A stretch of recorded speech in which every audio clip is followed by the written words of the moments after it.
Holy crap, we're actually in the crew cab. Before I get too far into this build, I want to talk a little bit about it, how much I have into it, some plans we got for it, and how it came to be in my possession, and how it came to be how it is now.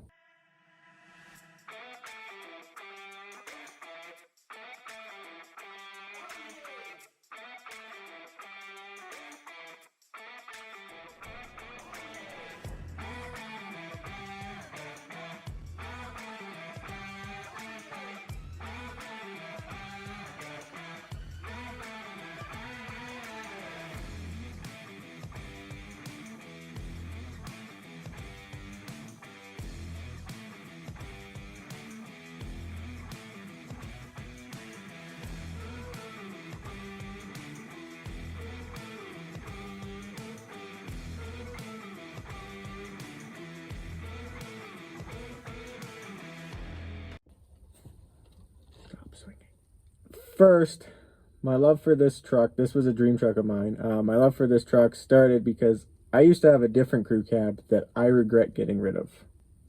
And that truck was one of the loves of my life. I was kind of forced to get rid of it. Got rid of that truck, regretted it ever since. And then fast forward 4 or 5 years, the tranny and the Suburban burnt out, and it was my only vehicle on the road at the time. And I looked online for cheap little cars. My budget was about $1,000, $1,200 tops, including putting money into it to get it on the road. Because I knew at $1,000, whatever I buy is going to need something. So, kind of looked. There was a couple Sunfires, Cavaliers, Malibu, stuff like that, but they all needed way too much work. Like they wanted like $1,200, and then needs a fuel pump, and front end's falling off, and all this stuff. And then popped up an ad for a beautiful crew cab Chevy truck. It was about a little over double my budget, $2,500. I think he started at $3,000, brought it down to $2,500 because it sat there for a while. I kept my eye on it, and messaged the guy, talked to him about trading for a bunch of things, and we finally made an agreement. I think it was $1,200, which was my maximum, and my wife's quad, my dirt bike, and a couple sets of Krager wheels. He said, sure, bring all that stuff down, and you can have the truck. So, truck ended up costing me about $2,500 in trade value, I guess you'd say. Well, actually, I probably trade valued more. He probably got the better end of the deal there. I don't know. Drove 3 hours down to Coleman from Calgary, or 4 hours, or whatever it is, to get the truck. Had the trailer, drove down there, which actually first wanted to get the truck insured and registered so I can just drive it home. So he faxed me a bill of sale. I sent him like a deposit on the truck and got it insured, no problem. Registration, the registry wanted the original bill of sale, not a emailed and printed out copy or faxed or whatever we did. So that was kind of problematic, but I just went to a few different registries, and eventually I got to one where they didn't even look at it. They just, yeah, okay, truck's registered. So drove down, traded a bunch of stuff. I don't know if the guy lied to me or if he just didn't know. But there was a lot of things wrong with the truck that were different than what he said. Now, he might have honestly not known because he actually inherited the truck. Some old guy bought this brand new and drove it till he died, and he left it to his buddy, who was also an old guy. and he drove it till he died. At least this is a story that he gave me. I don't know. I've never checked into Carfax or anything to see if this is correct. But that's the story the owner gave me. And then, yeah, the second guy died, left it to him. Well, I don't want this truck. I think he got it in Brooks.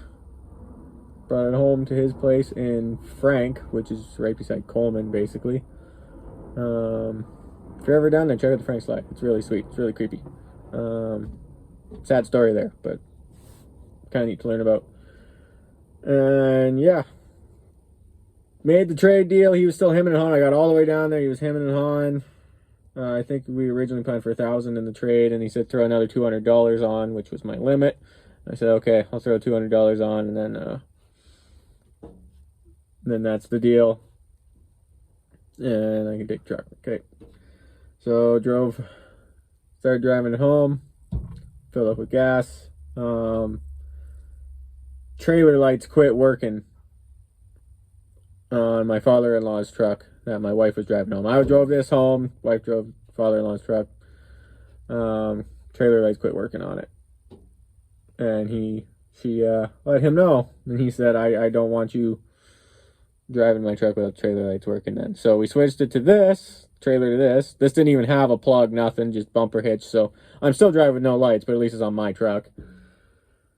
And get out of town. 5 minutes out of town, somebody cracks the windshield. Blast past doing $160 and cracks the perfectly good windshield. Heading into Longview, and this it happens way south of Longview that it happens, but it's nothing till Longview. So my wife phones the police in Longview, lets them know that this guy's just flying.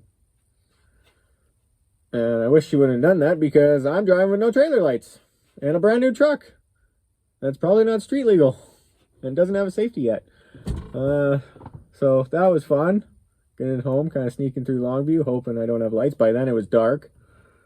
But truck made it all the way home with trailer in tow and everything. Did really good. Then I started looking at the truck. It said it was factory big block.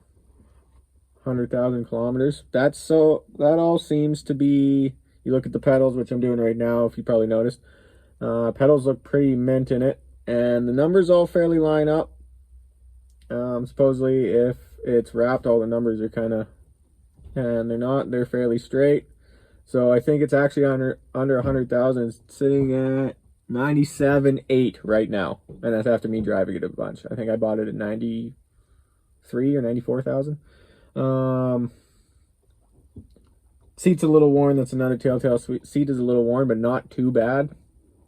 And I think a lot of that got worse after it was sitting while I parked at the farm. So I think he was truthful there. One of the things that kind of bugged me was he kept pointing out the fuel switch and going, yeah, it's on the right side. Don't switch it to the left. I don't know if it works. But if he doesn't know if it works, why would he tell me not to switch it? I've never actually switched it to see if it worked. I have no idea. I know it doesn't work now because when I swapped engines in this, I swapped to an electric fuel pump. And it kind of rerouted my lines through there. Another big thing, factory big block, turbo 400. I believe it's factory big block. Had a turbo 350 in it, which is not factory behind a big block, especially in a crew cab. And it had some janky cobbled together cross member under it, actually blocking the oil pan, so I couldn't do a tranny service, which was about a month later after I got the truck, started having tranny problems. Yeah, fun. And truck started overheating too as soon as I started driving it. So I had to get the overheating fixed when I went for safety. And it turned out it was on really bad, cheap, cracked old car tires. Which, good thing I had a set of truck tires I just threw on it. It was not a big deal. Back to the tranny, yeah. Tranny conked out. I hobbled it to work a couple weeks, I think, on Turbo 350 with only first gear. I only lived a couple blocks from work, so it wasn't too bad. And I had a Turbo 400 sitting there, so I finally, I think on my birthday weekend, I had my brother help me. We Friday night pulled it into my work. Dropped the tranny, put the new one in. Good thing I kept the drive shaft from my white crew cab because Turbo 350 and Turbo 400 are different lengths. So keep that in mind, that's good to know. And then, yeah, so I had to swap that out. And they're out of the truck for another 6 months. Spun a bearing, yay! Or at least I think it's a bearing, I don't know. Check out this video and tell me what you think.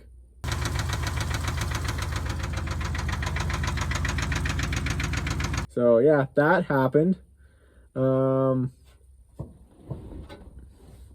truck's leaning back right now. So I look really short in it, but I'm not. I might just be, oh, actually, yeah, I guess I am. Anyways, yeah. Spun a bearing in the factory big block. So I swapped in the one that's now in the Beaumont, back when it was lime green.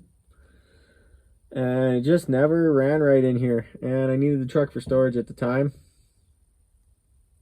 So parked the truck in my in-laws' backyard. And ended up getting it running with the green big block in there. Put it back together. Kept it out on the street while we lived with them. And I had no garage. This was my garage. This was my storage for everything. And finally got a house with a garage. Drove it in to the city. That was the last time I drove the truck. I've driven it once. And it's coming up 5 years here. I spun the bearing. Driven it once in 5 years. And that was 3 years ago to get it into the city. And then pulled it apart. Because I started having tranny problems again. That was the problem. It wasn't the engine. Yeah, the engine kept eating starters, and the tranny pukes fluid. I don't know why. It's not getting hot. It just pukes fluid everywhere, and it wouldn't shift till like 4,000 RPMs, which is a little high for a big block, because they redline at like 4,500. So yeah, I pulled that out. I decided I was going to start converting it to four-wheel drive. I have all the parts, as you've seen. So decided time was now. But then things happened. Suburban started to get old and tired. That was daily driver still. That thing was daily driver for 10 friggin' years. Started needing a lot and started feeling not good about the wife driving it. So we decided to put this in storage, bring home the crew cat, or the Avalanche, my apologies, and the dually. I was going to fix one for her, just wasn't sure which one, but I put this and the Golf in storage, brought back the dually, brought back the Avalanche. We were thinking on the Avalanche, but I really wanted the dually. Good thing I chose the Avalanche, because as we've seen how that went with the dually. Yeah, that's great. Yeah, this has been sitting ever since. I have a total of about $4,000 into it now, as it sits before I do any work here in the garage. I do plan on keeping track of time and money. I'm curious how long the build takes me, and I'm curious how much I put into it. I don't have kind of a budget planned out yet. I don't know everything I need.